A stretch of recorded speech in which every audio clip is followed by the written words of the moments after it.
चलिए, सितंबर 2024 टू सितंबर 2025 पूरे एक साल के करंट अफेयर्स का सारांश सीरीज़ का पार्ट नंबर 8 है। मेरा नाम है अतुल श्रीवास्तव और स्वागत है आप सभी का नेक्सस जीएस में। पहला क्वेश्चन है, हाल ही में भारत सरकार ने किस दिन को आयुर्वेद दिवस के रूप में मनाने की घोषणा की है? तो 23 सितंबर को भारत सरकार ने आयुर्वेद दिवस के रूप में मनाने की घोषणा की है। हाल ही में भारत में कहाँ पर विश्व का सबसे लंबा केले का फल पाया गया? तो हाल ही में भारत में अंडमान और निकोबार द्वीप में विश्व का सबसे लंबा केले का फल पाया गया है। केंद्रीय मंत्री सर्बानंद सोनोवाल ने 18 मई 2025 को समुद्री क्षेत्र में महिलाओं की भागीदारी बढ़ाने के लिए कौन सी पहल शुरू की है? तो जो पहल शुरू की है उसका नाम है सागर में सम्मान।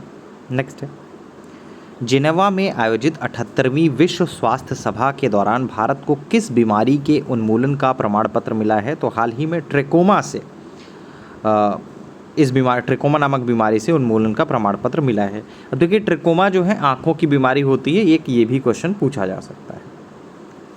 मई 2025 में हाई स्कूल छात्राओं के लिए मनस्वी मेंटरशिप योजना किस आईआईटी ने शुरू की है? तो आईआईटी दिल्ली ने शुरू की है। किस राज्य ने हाल ही में भेड़ियों के आवास की सुरक्षा हेतु एटलस लॉन्च किया है? तो ये आपका गुजरात राज्य ने लॉन्च किया है। और भेड़ियों के अभ्यारण्य के बारे में बात करें तो ये कमेंट बॉक्स में बताइएगा कि हाल ही में भेड़ियों का अभ्यारण्य कहाँ पे बनाया गया है।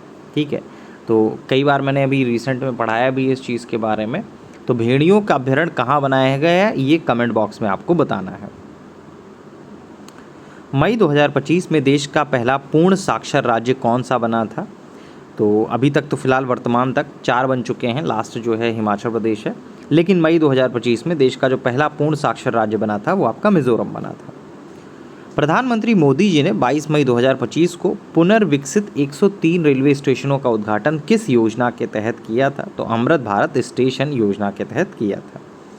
अनुसूचित जाति उपवर्गीकरण लागू करने वाला देश का पहला राज्य कौन सा बना है? तो अनुसूचित जाति उपवर्गीकरण लागू करने वाला देश का जो पहला राज्य बना है वो तेलंगाना बना है। कौन सा बना है? तेलंगाना। नेक्सस जीएस की तरफ से तांडव सीरीज़ चलाई जा रही है। तांडव सीरीज़ क्या है इसके बारे में डिटेल्स आप लोगों के सामने है। नेक्सस जीएस की तरफ से 2 तरह के करंट अफेयर्स मार्केट में उपलब्ध हैं। एक तो फ्री कंटेंट जो आपके सामने है, बाजार में उपलब्ध जो किताबों का सारांश है मुफ्त है, आप लोगों के सामने है, उसकी प्रैक्टिस कराई जा रही है। दूसरा पेड स्पेशल है तांडव सीरीज़, 300 रुपये का है। और इसमें क्या मिलने वाला है इसके बारे में बात करें, पिछले एक साल के करंट अफेयर्स का सारांश होता है, लास्ट 15 डेज़ में बनाया जाता है, सबसे लेटेस्ट होता है। और लास्ट 9 ईयर से लगातार 90% प्रश्न जो है इसी से आ रहे हैं। 2 ऑडियोज़ होंगे 30-30 मिनट के, आप कहीं भी उसको सुन सकते हैं।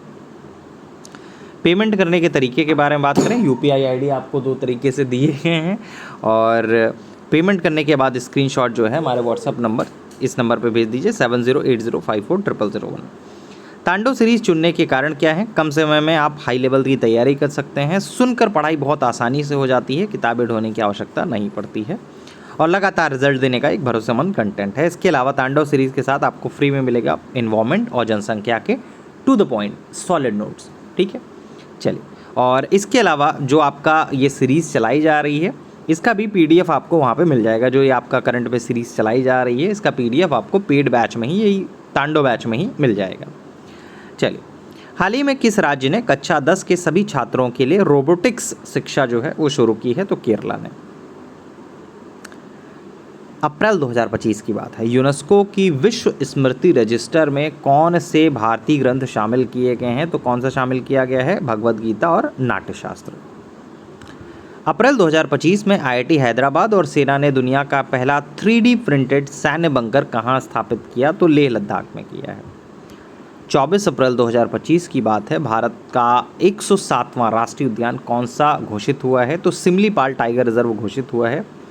अच्छा बताइएगा कि सिमलीपाल राष्ट्रीय उद्यान है कहाँ पे, सिमलीपाल टाइगर रिजर्व है कहाँ पे? ठीक है, कमेंट बॉक्स में बताइएगा और वीडियो रोक करके आंसर आप बता दिया करें जिससे कि आप खुद भी बाद में ना भूलें। ठीक है, तो 24 अप्रैल 2025 को भारत का 107वां राष्ट्रीय उद्यान कौन सा घोषित किया गया ये आपको कमेंट बॉक्स में बताना है। सिमलीपाल मतलब घोषित हुआ है, सिमलीपाल टाइगर रिजर्व कहाँ पे है ये कमेंट बॉक्स में आपको बताना है। शक्तिपीठ एक्सप्रेसवे परियोजना किस राज्य में स्वीकृत हुई? तो महाराष्ट्र में। भारत का पहला AI आधारित real time forest alert system किस राज्य ने शुरू किया है? तो आपका मध्य प्रदेश ने शुरू किया है। 2 मई 2025 को भारत का पहला deep water container transshipment hub किस बंदरगाह को बनाया गया? तो विजिजम में केरला में बनाया गया है। हाल ही में भारत सरकार ने सैटेलाइट इंटरनेट सेवा के लिए किस कंपनी को मंजूरी दी है? तो सैटेलाइट इंटरनेट सेवा के लिए स्टारलिंक नामक कंपनी को मंजूरी दी है। मई 2025 में किस देश ने भारतीयों के लिए गोल्डन वीज़ा योजना शुरू किया? तो वियतनाम ने। भारत का पहला अंतरराज्यीय चीता कॉरिडोर किन राज्यों में बनेगा? तो मध्य प्रदेश और राजस्थान में बनेगा। अंकटाड के वैश्विक नेटवर्क तत्परता सूचकांक 2025 में भारत की रैंक कितनी है? तो 36 है। एशिया का पहला वर्टिकल लिफ्ट समुद्री पुल पंबन ब्रिज कहाँ उद्घाटित हुआ है? तो रामेश्वरम में। मार्च 2025 में विश्व खुशहाली सूचकांक में भारत की रैंक क्या रही है? तो 118वीं रैंक पे भारत रहा है। भारत का पहला PPP green waste processing plant जो है कहाँ स्थापित होगा? तो ये आपका इंदौर में होगा। ग्लोबल टूरिज्म इंडेक्स 2025 में भारत की रैंक क्या है? 14th।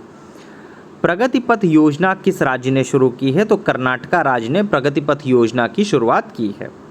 देश का पहला डायबिटीज़ बायो बैंक कहाँ स्थापित किया गया? तो चेन्नई में। पर्वतमाला परियोजना के तहत रोपवे परियोजना कहाँ पे स्वीकृत हुई है? तो ये आपका उत्तराखंड सोनप्रयाग से केदारनाथ के बीच में। अच्छा, एक क्वेश्चन और है आप लोगों के लिए। एक रोपवे परियोजना जो है वो उत्तर प्रदेश में शुरू की गई है, ठीक है, तो लगातार चर्चा में चल ही रही है। बताइएगा कि हाल ही में जो उत्तर प्रदेश में रोपवे परियोजना शुरू की गई है वो किस ज़िले में शुरू की गई है? और अगर थोड़ा सा हिंट आपको दूं तो महादेव की नगरी है वो। अब बाकी आप लोग बताइएगा कि वो रोपवे परियोजना जो है वो आपका कहाँ शुरू हुई है। पूरा कमेंट बॉक्स में पूरा लिखिएगा कि क्या पे रोपवे परियोजना रिसेंट में कहाँ शुरू हुई, ये पूरा लिखिएगा, ठीक है। भारत की पहली तटीय और विडर पक्षी जनगणना कहाँ कराई गई है? तो आपका जामनगर गुजरात में कराई गई है। अप्रैल 2025 में उड़ीसा ने किस टाइगर रिजर्व को राष्ट्रीय उद्यान घोषित किया जहां पे मेलानिस्टिक बाघ पाए जाते हैं? तो आपका सिमलीपाल। स्पीति घाटी में हाल ही में घोषित संरक्षण रिजर्व हिमाचल का कौन सा क्रमांक है? तो 5वां। तो ये रहा आपका करंट अफेयर्स श्रृंखला का जो पिछले 1 साल की करंट अफेयर्स श्रृंखला चल रही है उसका पार्ट नंबर 8, ठीक है, 8वां पार्ट है। और ये क्लास सुबह 8 बजे और शाम को 6 बजे नेक्सस जीएस के फेसबुक और यूट्यूब चैनल पर अपलोड की जाती है। बहुत सारे लोग ऐसे हैं जिनको यूट्यूब चैनल नहीं मिलता है, तो सिंपल सा सिर्फ लिखेंगे NEXUS GS, ठीक है, जो नाम यहाँ पे लिखा हुआ वही फेसबुक पे जो नाम है वही यूट्यूब पे नाम है। तो नेक्सस GS जब आप लिखेंगे तो वहाँ पे आप पहुँच जाओगे। 10,000 प्लस बच्चे हैं वहाँ पे, ठीक है। तो आपको करना क्या है, वहाँ पे प्लेलिस्ट बनी हुई, यूट्यूब पे बहुत आसान और हो जाता है, तो वहाँ प्लेलिस्ट बनी हुई है। तो प्लेलिस्ट में मंथली करंट ऑडियो आपको मिल जाएगी, मंथली करंट टेस्ट आपको मिल जाएंगे, ठीक है। इसके अलावा जो आपका पूरे साल का करंट अफेयर्स का सारांश की सीरीज़ चलाई जा रही है वो आपको पूरा का पूरा एक प्लेलिस्ट के माध्यम से मिल जाएगा। बाकी अगर आप फेसबुक पे आपको सही लगता है तो आप फेसबुक पे देख सकते हैं। फेसबुक पे ऑलमोस्ट आपका 75,000 के आसपास बच्चे जुड़े हुए हैं क्लास से, ठीक है। तो वहाँ पे आप देख सकते हैं, देखिए कहीं भी कोई दिक्कत नहीं उस चीज़ से। लेकिन बहुत सारे बच्चे पूछते हैं ना कि ये इसका यूट्यूब चैनल का नाम क्या है, तो नेक्सस GS ही नाम है फेसबुक पे और यूट्यूब पे भी।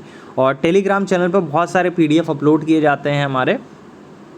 तो टेलीग्राम चैनल का जो लिंक है Nexus GS by Atul sir, अगर आप सर्च करोगे तो मिल जाएगा Nexus GS by Atul sir, ये आपको बहुत आसानी से मिल जाएगा। 20,000 प्लस बच्चे उसमें जुड़े हुए हैं, ठीक है। चलिए फिलहाल के लिए इतना ही। Thank you so much.